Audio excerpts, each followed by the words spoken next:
The V-1 flying bomb, German Vergeltungswaffe I, Vengeance Weapon 1, was an early cruise missile.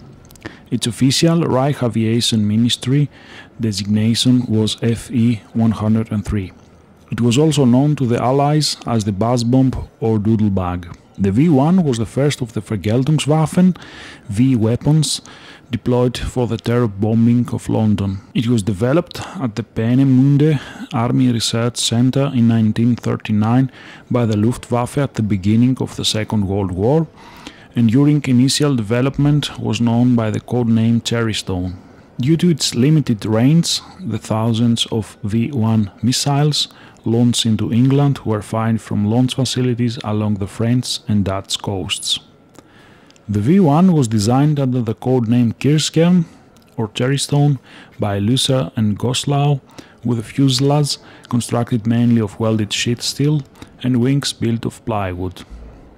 The simple Argus-built pulse jet engine pulsed 50 times per second, and the characteristic buzzing sound gave rise to the colloquial names buzz bomb or doodlebug, a common name for a wide variety of flying insects.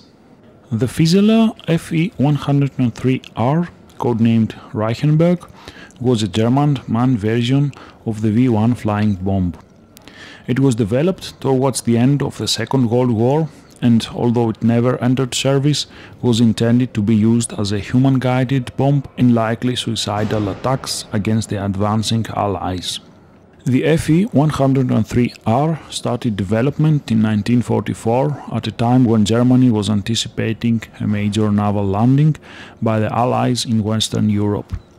It was believed that the disposable aircraft, armed with 900 kilograms of explosives, would potentially inflict heavy damage on important targets such as enemy shipping.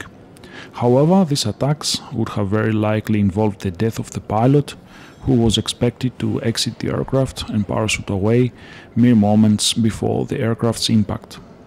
These pilots were reportedly to be volunteers and aware of the risk to their own lives.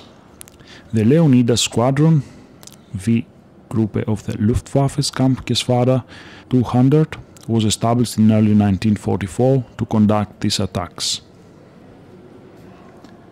Thanks for watching, and bye bye.